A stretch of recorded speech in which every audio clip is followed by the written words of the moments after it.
Lord, I thank you for each mountain and each valley that you gave to help me prove my love for you. And I love your promise that you'll never forsake me. For I know that your promises are true.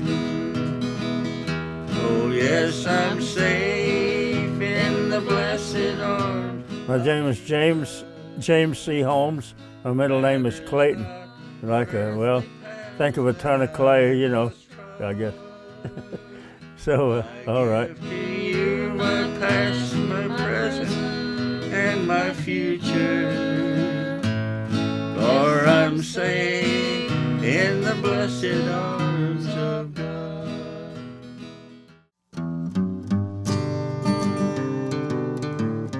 I was born in Patterson, Missouri, down southeast Missouri, Wayne County, on Missouri Highway 34 back in 1925. So that would make me, I'm 82 now. This year in November I'll be 83. I had congenital cataracts from birth, and I had them needled in Cape Girardeau St. Francis Hospital when I was about 3 years old. And then in 1940, when I was 14, I had them removed. But see, I don't have the true stereoscopic vision like a person would have. In other words, when I look at you, I see two of you. So I tend to close my left eye so that I only see one of you. Oh, it was kind of lonesome. I didn't have much to do. I just had to sit out there and listen to the mockingbirds and try to imitate them, and try to imitate the old donkeys and mules and whatever I could hear, pass the time with an old Victrola with some old scratchy records that sounded tinny, but that was something to keep me busy. Well, I moved to St. Louis because it's so lonesome down there, and I couldn't see to farm, I couldn't see to do the things you got to do to survive down there in the country, and so at an early age I learned that the city was a place for someone who is visually impaired because there's more things to do up here. When I got in my teenage years, I was in the St. Louis here, Missouri School for the Blind, and I went from 1940 September to June of 44. And I was a graduate in 44, and there was 5 of us. And I'm the only survivor in my class of 1944. Oh, I had lots of fun. I met people just like I was, and they understood me and I understood them. I learned Braille and did all my textbooks work in Braille. Now, every once in a while I could sneak a print book and could do just a little better. I got into playing around with the electricity and the radios, and this old boy would get in the room there, and they always liked to listen to the radios in the dormitory, and we'd wet paper and put it in a light socket, and it would make a frying sound, and they'd beat on the wall. They say, Sherlock. They called me Sherlock because my last name was Holmes, The boys used to sneak out over the front and go out and get soda and cigarettes or whatever, We used to get permits to go out, I was going to go see my aunts, but I'd end up over at this guy's house, and we'd be over there. Her name was Delana, and maybe we'd just neck up a storm, and no one ever knew the difference. We'd come back to school and I pulled that off pretty good, never did get caught at it, But I had some real courtship out of it over there, It was fun doing that,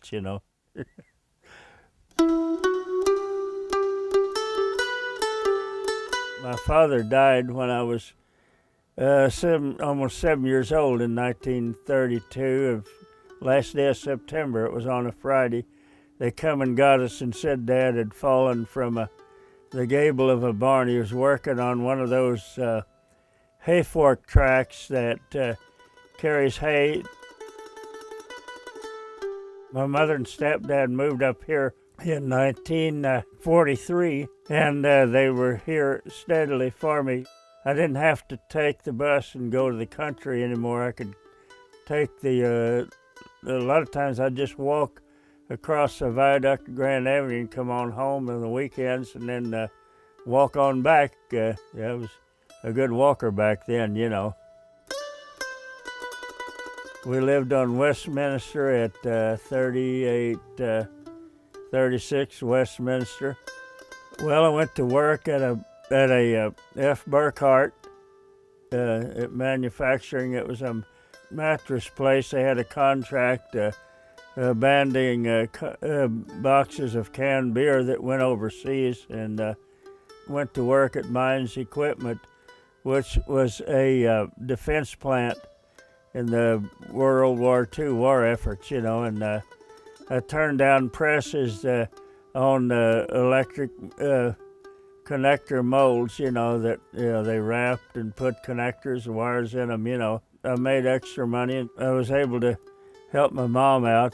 She worked at a sewing place, you know, and my stepdad was on the market produce road down there. In 45, we met Naomi, and we got married in October the 18th of 1945, and that's when we started our life together. I was 19 then, and she was 18.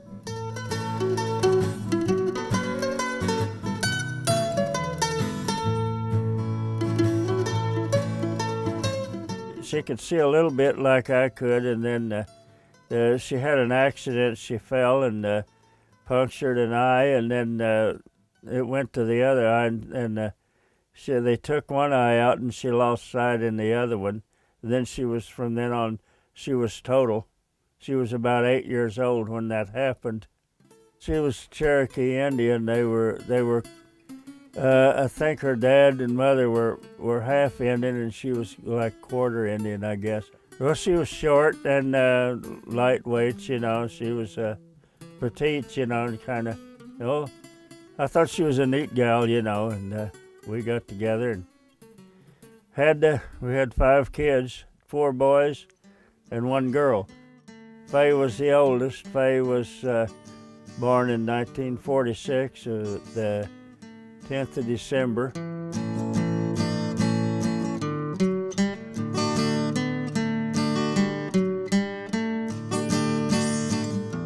And Mick was born in 1950, about September the 7th.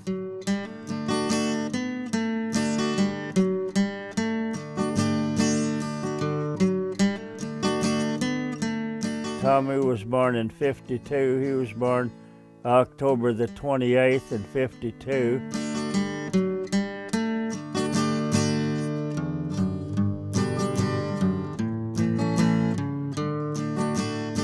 Rudy was born November the 9th in 55.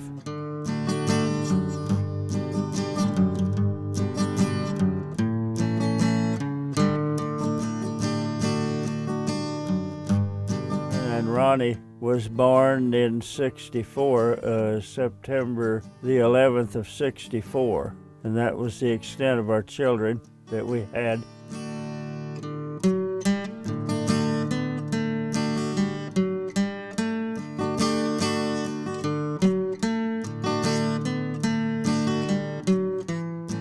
Well, real happy moments, yeah, when we used to go to the school picnics at the Highlands, man, oh man, that was some real good memories. We lived in a little one room up on Olive Street, and we had the bathroom downstairs on the 2nd floor, and we were on the 3rd floor. That was a little inconvenient, but we both worked at the industrial aid at the time, and she did mats and I did brooms. And then when the spring came, I got to selling brooms. I did pretty good at that, you know. I played my guitar on the street and sold stuff through taverns, and I sold shaving cream, Band-Aids, pocket combs, and pot cleaners, and razor blades, and shoestrings. Oh, just anything I could cram in the old box, you know. We played on Cherokee Street, California, and Jefferson, Grand and Olive, and in Wellston Loop. It was kind of undignified to me, you know. I didn't really fancy doing it, but we had to, you know. It's something we had to do. Then I went to work at the Lighthouse for the Blind and worked there till about 67. And then I went to Apex Photo and worked there from 67 of September to September of 75. Then I went into vending, to the state vending program. They call it the Business Enterprise, and I retired in early April of 1995. Well, it was real good to start with, but then as our family grew, and it seemed like she got restless, like somehow that our marriage just turned it kind of rocky, you know, and she got with a guy that was in school. His name was Arthur, you know, in 1949. They had a little round at it, you know, but then we reconciled it, and then but from then on, I don't know, I didn't know if I could trust her or not, but then that kind of wore off. We went to Chicago and played on the street there in the 50s.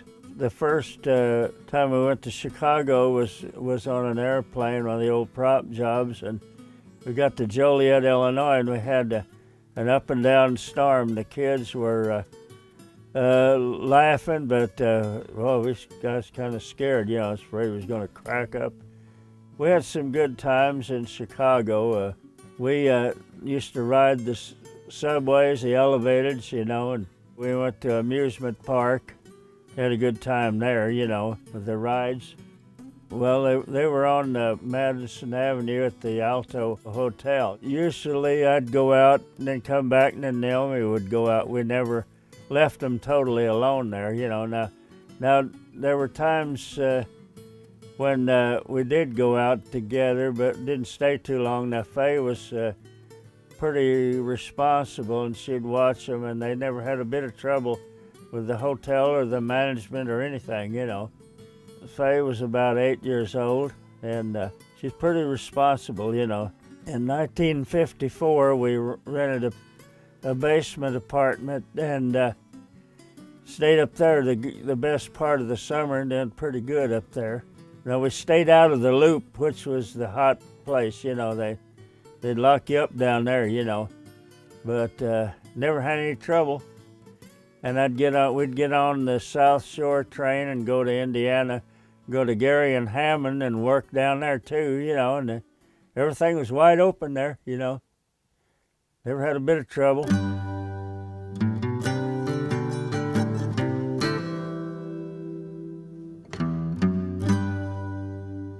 I moved to the Clinton Peabody Terrace housing project in July of 1952. We moved at 1451 Kilty. Then we lived at 1453 Castle Lane. And then we lived at 1515 LaSalle Lane. And then we lived at a bigger place at 1417 Park Avenue. It was real nice. They had good heat in the Electric and gas was furnished, the heat was furnished, and water and everything. It was just ideal, just a wonderful place to live. And we moved out of the project because it was getting hectic and the kids were rowdy, and the management seemed to want to profile the kids with the bad ones, and they felt like our kids could do anything they wanted to, and we either didn't see what they did, or maybe we wouldn't believe what they did if we were told about it. They started having racial tension in there, as the colored folks moved in, and the colored kids liked to raise fights, and they go out on Halloween. The colored kids would take their treats, and Faye took a hammer after one of them one time, and they kind of had respect for her after that. They kind of, boy, she's tough. Yeah, boy, don't mess with her now. Boy, she'll get you. Said she was a tomboy. She wouldn't let no one get the best of her. I never was in the high rise over there across 14th Street. I never lived in there, and we thought about it at one time and decided no, better not live over there. No. We just moved out and moved to the church where I'm going now, 901 Lamai, and it was a cold winter, and boy, oh boy, the work at the lighthouse was scarce, and sometimes we'd have to promise the rent on the next check, and then time I got the rent paid, didn't have too much left. It was a little bit rough. Then I moved to above another church in April of '62, but then the highway took that place, and we had to move back into projects. Another time I moved on Park Avenue. Of course, we lived at 1856 South 13th for about 4 months, and in '62, then we moved back into the project for a while. Then we moved to 3803A Shenandoah, and didn't like the neighbors there, so we moved to 7224 Lindover. Naomi, she ran off with someone in '70s. We had one child at home. They were all on their own except Ronnie. He was about 12 years old at that time. And I went to the country and stayed with my mom. Ronnie would come down on the bus, and I'd buy him clothes and stuff. And she's married to this drunk, and they's having financial problems, and I took care of my boy as best I could, From Naomi, I got a divorce from her in December of 1976.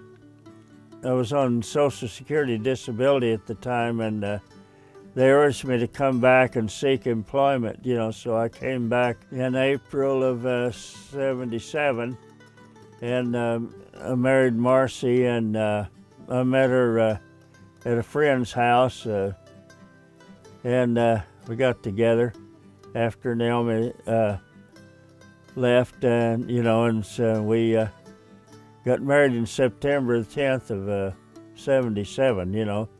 Marcy, I divorced her in July of '93. Mom died on Thanksgiving Day in 1990.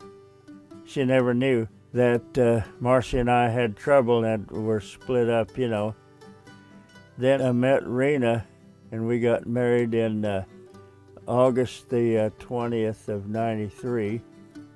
Well, we moved into this house in 2001. Life was really wonderful with Rena. She was a doll. She was just really an angel. But then she died in August the 22nd of '04, and I've been alone ever since. Naomi died on November the 17th, 1986. She died on my birthday. All of my wives were blind, Naomi, Marcy, and Rena. They were all blind, and we made it fine, you know. Door open. I helped cook and helped wash dishes, whatever I could do, and to keep the work up, you know. I didn't make the women do all the work, you know. I did the best I could to help them out, you know.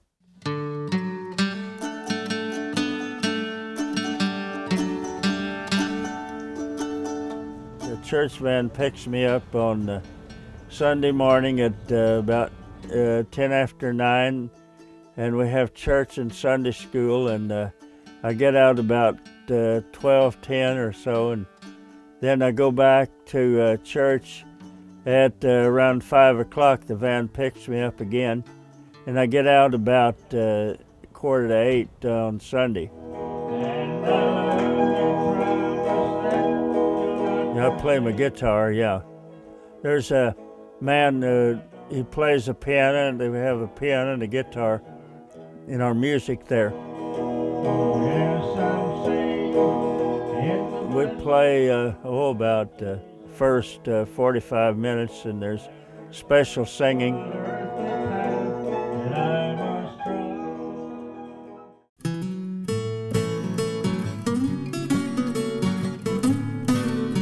In free time, I record CDs, and I collect the music from different ones, and I give them to my people that I know at church, and that's my hobby. You know, that's one of my big hobbies, yeah, that I do. Well, I just memorize the machines and the buttons, and I can watch the meters, you know, and I can change the tracks, and I collect recitations, and I learn them, and I do them sometimes in the hush of an evening. There's one called Big Wicked Bill, A Mother's Watch, and Old Doc Brown, and Old Rivers, and Trouble in the Amen Corner, and Teddy Bear, and Giddy Up Go. Those two are the old Red Sylvain recitations, you know. I record them and pass them around, you know, to my friends. Lord, I thank you for each mountain and each valley. I wrote one song. It was a religious song called The Blessed Arms of God. I made one CD with Rena before she died, and passed that around. You know, it was gospel music, you know.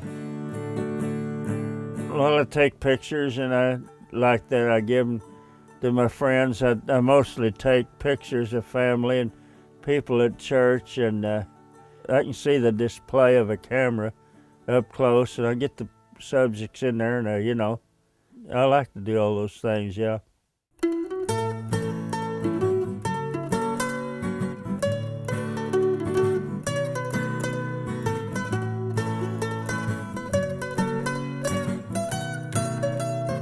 Well, I met Hilda in October, about the 28th, 04, and we've been together to this day, you know.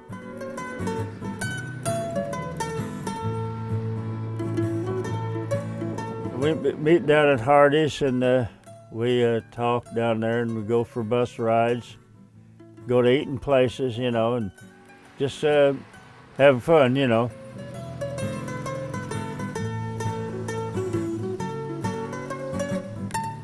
Well, we met at Hampton Avenue McDonald's.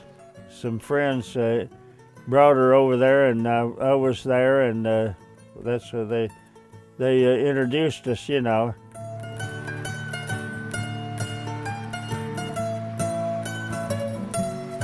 I took her to our camp down at Cobblestone a couple of times, and we had a good time down there. She liked their bingo and the games they play down there, and I did too.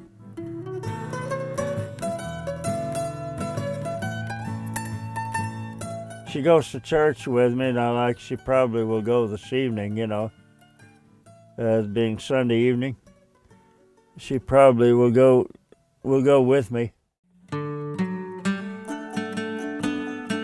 I had a hard life, and you know, it's a strange thing to say, but I wouldn't want to live my life over like it was, and the hardships we had to go through. But then the kids are worth $1 million to me. I wouldn't trade them for anything, you know. Well, getting on late in my life, I would say that they're a blessing to me.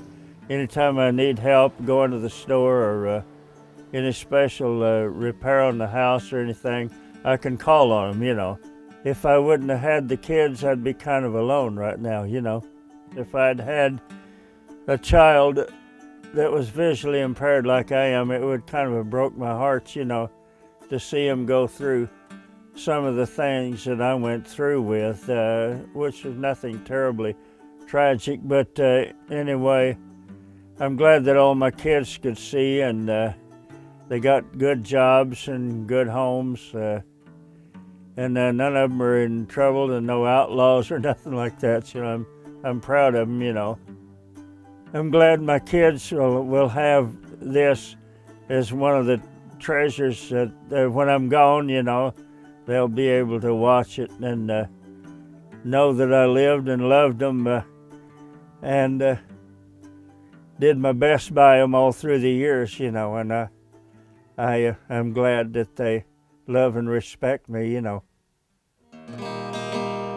Lord, I thank you for each mountain and each valley that you gave to let me prove my love for you. And I love your promise that you'll not forsake me, for I know that your promises are true. Oh yes, I'm safe in the blessed arms of Jesus. Matters not what earthly path that I must trod, I give to him my past, my present, and my future. For I'm safe in the blessed arms of God.